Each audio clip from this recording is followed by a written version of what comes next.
I'm 81 now, my wife's 79, and if Hurfield closed and I had my wife at home all the time, I don't know what I'd do. It just gives me a breather, and I just don't know what I'd do without it, to be perfectly honest. From the 19th of October, it went in for a week's respite to give me a break because I was at breaking point. To be honest with you, it was a lifesaver for me, well, for all of us really. This is a genuine case where if Hurfield weren't there, where would my mum be? She has a sing-song there, she has a tea there, she has a dinner there. She comes back a refreshed woman, and it's great. I love to be with my wife. Hurfield where my mum goes in there. She goes in there for respite. She goes in there for day centre. It's keeping my mum in the community. It's helping my dad. They're caring, considerate, they're good at what they do.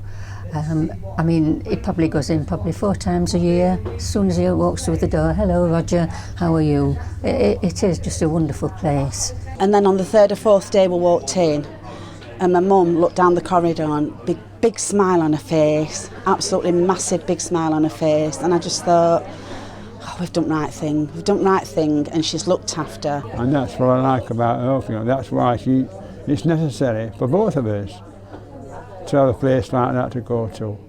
I don't know what I would have done without Hurlfield, and I don't know what carers are going to do in future. I can't believe that people are taking this away from us. I can't believe that for future generations, what would we have done? Where would we have gone? I found out on Facebook that it was shutting about two months ago. At 82 years old, it's a lot to ask for somebody to be 100% carer for somebody with dementia. That's why it's so important.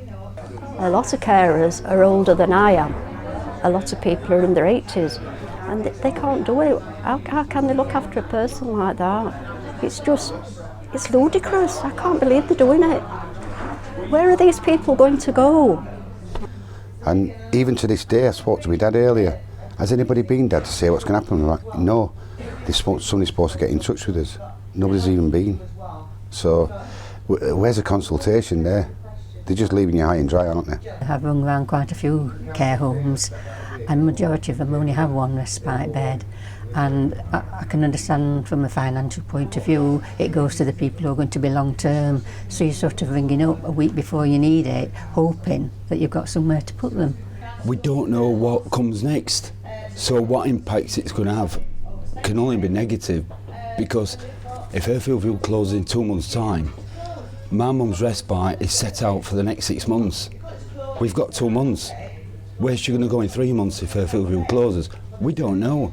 Is my dad not going to get his respite? If that's the impact of my dad not having respite and not having the time away from my mum, then I'm afraid my dad's health will deteriorate, and they'll both end up going together, I'm sure. Unless you live with dementia or Alzheimer's 24/7, you do not know what it's like. I don't care who it is. Respite services and day services are about keeping people at home as long as they possibly can.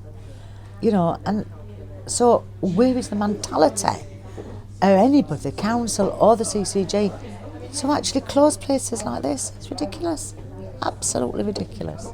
If the next care place ends up being at the other end at City, or even 3 or 4 miles away or 5 miles away, that makes my life with my kids more limited, with my family more limited. I'm doing more running about, and being a father to my kids is then getting less and less and less. So it's an impact on my family if Hurfield closes. When I spoke to them, they said people can book a holiday and say, I've booked a holiday in a month's time.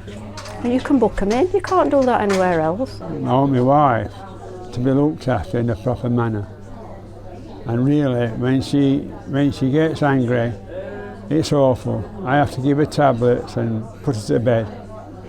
And I don't know what I'd do without Hurfield. You take that service away, you're more than doubling the time my dad's got to be a full-time carer. At 81 years old, I don't think that's acceptable. I'd just like to say that this campaign is a unison campaign, but it's a campaign on behalf of service users and carers to keep Hurfield opened.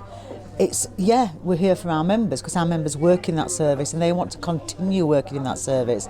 But where jobs are concerned, they have got jobs within the care trust that they work for.